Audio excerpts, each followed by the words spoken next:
नमस्कार। खबरों की खबर में आपका स्वागत है। सुशांत सिंह राजपूत की मौत की मिस्ट्री और गहराती जा रही है। दिल्ली की चार टीमें मुंबई में मौजूद हैं। सीबीआई की टीम मर्डर की जांच कर रही है। ईडी पैसे के हेरफेर की तहकीकात कर रही है। नारकोटिक्स डिपार्टमेंट ड्रग माफिया को खंगाल रहा है और एम्स की टीम कूपर अस्पताल के डॉक्टर से पूछताछ कर रही है। हर तरफ गड़बड़ झाला ही पकड़ा जा रहा है। बड़े बड़े नाम इस केस में फंसते जा रहे हैं। सीबीआई ने 20 लोगों की लिस्ट तैयार कर ली है जो ड्रग्स के रैकेट में फंस चुके हैं। इस लिस्ट में महाराष्ट्र के बड़े बड़े नेता और बॉलीवुड के बड़े बड़े एक्टर, ए लिस्टर एक्टर और प्रोड्यूसर भी शामिल हैं। इन लोगों को जितनी ऐश करनी थी वो ये कर चुके हैं। अब इन्हें सलाखों के पीछे भेजने की तैयारी हो गई है। सारे के सारे रिया चक्रवर्ती के चक्कर में मारे जाएंगे। वैसे रिया चक्रवर्ती एक ऐसी चक्री है जो इस वक्त बॉलीवुड गैंग, मुंबई पुलिस, उद्धव ठाकरे सरकार और बिकाऊ मीडिया सबको अपनी उंगलियों पर नचा रही है। कल तक ये 1.5 फिल्म वाली स्ट्रगलिंग एक्ट्रेस सुशांत की जिंदगी से खेल रही थी और आज ये मोहतरमा विक्टिम कार्ड खेल रही है। क्या क्या रंग है इस रिया चक्रवर्ती के, ये तो अभी पूरे किसी ने देखे ही नहीं है।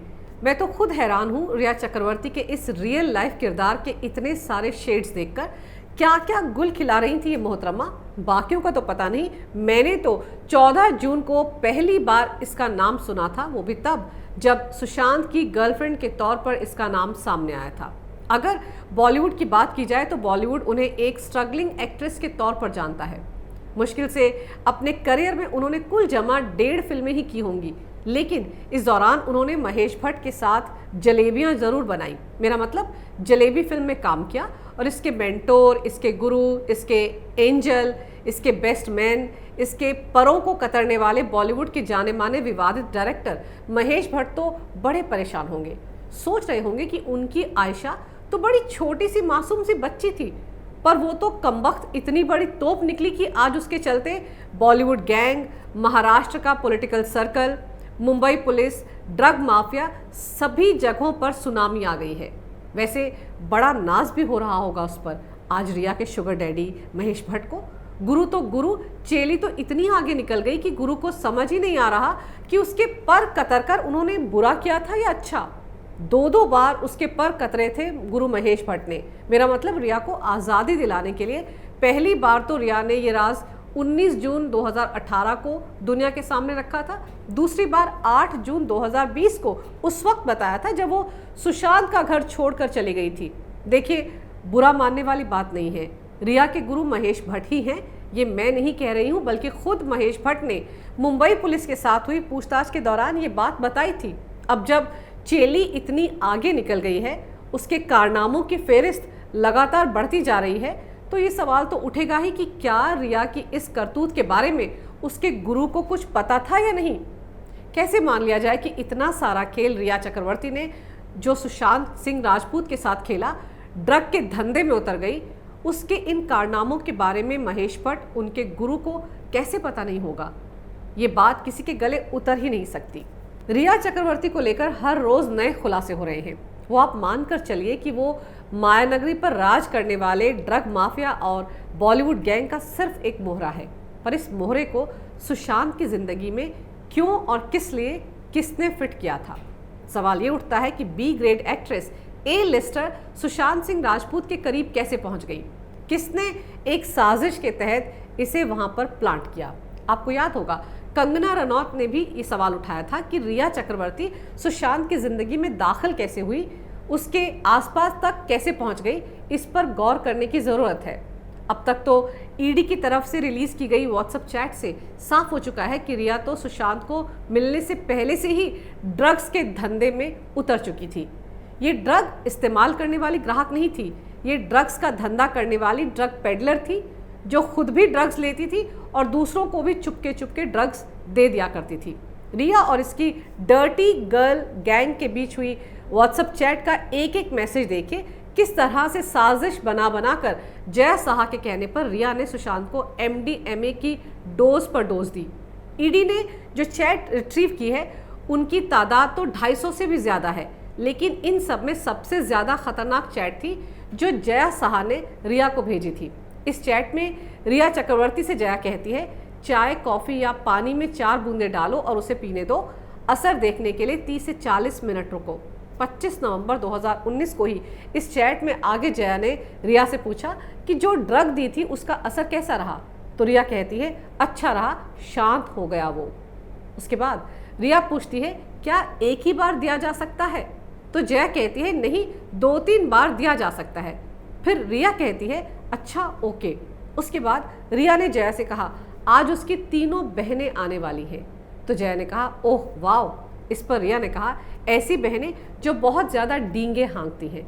फिर जया ने कहा अच्छा है, तुम्हें भी ब्रेक मिलेगा। तब रिया ने लिखा hand over to them I guess, मतलब सुशांत को हैंड ओवर कर दूंगी ऐसा मुझे लग रहा है। उसके बाद आगे लिखा hope they are not F with him, यानी जिस दिन सुशांत की बहनें आई उस दिन रिया ने सुशांत को उसी MDMA की 3 से 4 बूंदों वाली डोज दिन में 3 बार दी ताकि सुशांत बिल्कुल बेसुध पड़ा रहे और अपनी बहनों को कुछ बता ही ना पाए और बहनों को लगे कि वो तो वाकई पागल हो गया है जो अब उनकी परवाह ही नहीं करता, फ़ोन नहीं करता, नंबर बदल लेता है। तो वो उनके सामने ऐसे पेश आए जैसे उसे उनकी बिल्कुल परवाह नहीं है और रिया के रास्ते के सारे कांटे खुद ब खुद दूर हो जाए। रिया और जया शाह की ये चैट पढ़कर तो मेरे रोंगटे खड़े हो गए। ये रिया चक्रवर्ती एक लड़की है या सच में डायन? मैं फिर कहूँगी डायन भी 7 घर छोड़कर वार करती है, लेकिन रिया ने तो उसी शख्स के साथ इतना बुरा बर्ताव किया जिसको लेकर वो ये दावा करती थी कि वो उससे बहुत प्यार करती है। सुप्रीम कोर्ट में यही रिया चीख कर कह रही थी कि वो सुशांत से बहुत प्यार करती है। कैसा प्यार था ये? ऐसा व्यवहार कोई प्रेमिका अपने प्रेमी के साथ तो क्या कोई अपने दुश्मन के साथ भी नहीं करता। जैसे जैसे डिलीट की गई चैट्स का खुलासा हो रहा है वैसे वैसे रिया का काला चेहरा और काला होता जा रहा है। 25 नवंबर 2019 की रिया और जय शाह के बीच की इस चैट के सामने आते ही पूरे तौर पर खुलासा हो गया है कि रिया सुशांत को ऐसी ड्रग्स दे रही थी जिससे उसकी दिमागी हालत पूरी तरह से ख़राब हो जाए। मुझे तो इस बात की हैरानी हो रही है कि रिया के इस घिनौने खेल में जया शाह और श्रुति मोदी ये सब भी शामिल थी। इन सबको पता था कि सुशांत को पागल बनाया जा रहा है। इनमें से एक भी महिला ने रिया की हरकतों पर सवाल नहीं उठाए। याद कीजिए बॉलीवुड गैंग के डर्टी गर्ल गैंग की करतूतों का भी कई लोगों ने बार बार जिक्र किया था। रिया चक्रवर्ती, गौरव आर्या और जय शाह के अलावा किस किस से ड्रग्स लेती थी इसका खुलासा भी हो गया है। दीपेश सावंत, जिसे रिया ने सुशांत के घर पर नौकरी पर रखवाया था, दरअसल वो रिया को काफ़ी पहले से जानता है। रिया और दीपेश की करीब 120 चैट्स सामने आई हैं। ये चैट्स भी डिलीट कर दी गई थी जिन्हें ईडी ने रिकवर किया है। इसके मुताबिक 27 अप्रैल 2020 को दीपेश ने रिया को कहा था कि एक बैग ग्रीन के 5,000 रुपये। इसके बाद रिया जया शाह से पूछती है कि अभी हमारे पास हैश है ना। एक दूसरे मैसेज में दीपेश रिया को कहता है हाँ अगले 3-4 दिन में ये ख़त्म हो सकता है। एक अन्य चैट में दीपेश रिया को कहता है मेरे एक दोस्त ने मुझे फ़ोन पर बताया उसका पेडलर बांद्रा में उसे वही चीज़ डिलीवर करने वाला है जो हमारा पेडलर डिलीवर करता है। इस चैट से ये बात साफ हो जाती है कि रिया का अपना एक पेडलर था जो उसे नियमित तौर पर ड्रग्स डिलीवर करता था, लेकिन जब कोई ड्रग उसके पास नहीं मिलती थी तो ये किसी दूसरे से भी खरीद लेते थे। यही नहीं, 1 मई 2020 को रिया और सैमुअल मिरांडा के बीच भी ड्रग्स की डील को लेकर डिस्कशन हुआ था। मिरांडा ने रिया से पूछा था हाय क्या तुम दीपेश को वीड के 2 बैग्स के लिए 17,000 रुपये दे सकती हो, एक बैग हमारे लिए और दूसरा उसके लिए, वो इसे हमें ट्रांसफ़र कर देगा। इसके जवाब में मिरांडा से रिया कहती है हाँ हम कर सकते हैं।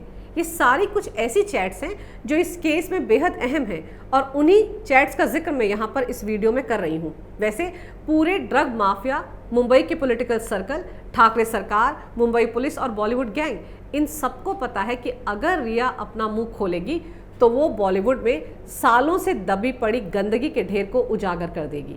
रिया एक ऐसी कड़ी है जिसके टूटते ही, जी हाँ जिसके टूटते ही मुंबई की मायानगरी का तिलिस्म खुद ब खुद टूट जाएगा। ये एक ऐसा चक्रव्यूह है जिसके पहले दरवाजे पर रिया चक्रवर्ती खड़ी हैं और जब ये दरवाज़ा खुलेगा तो अंदर से कौन कौन बेनकाब होगा ये सोचकर इस वक्त मुंबई पर राज करने वाले हर शख्स की नींद उड़ी हुई है। ज़रा सोचिए, सालों से इस चमचमाती दुनिया के अंदर जो गंदगी है, ड्रग्स का धंधा है, हवाला का पैसा है, प्रोस्टिट्यूशन है, कास्टिंग काउच है, नेपोटिज्म है, अब वक्त आ गया है उसकी सफाई का। सुशांत सिंह राजपूत जैसे टैलेंटेड एक्टर के साथ जो कुछ रिया चक्रवर्ती और बॉलीवुड गैंग ने किया और जिस तरह से बेदर्दी से उनकी हत्या की गई, यकीन मानिए ड्रग माफिया ये बॉलीवुड गैंग एक दिन अपने इस कृत्य को लेकर बहुत पछताएंगे। मुंबई की पुलिस भी बहुत पछताएगी कि आखिर उन्होंने सुशांत के केस को इतने हल्के में लिया। जिस लापरवाही के साथ सुशांत के केस की पड़ताल की, उसको लेकर ये सब एक दिन खून के आंसू रोएंगे और वो दिन अब दूर नहीं है। बस कुछ घंटों की देरी है। रिया चक्रवर्ती का सारा भंडा फूट चुका है। बस अब तो बाकी चेहरों पर से नकाब उतरने की देरी है। अगर आपको मेरा ये वीडियो अच्छा लगे तो कृपया इसे लाइक करें, शेयर करें और हमारे चैनल को सब्सक्राइब जरूर करें। देखते रहिए कैपिटल टीवी।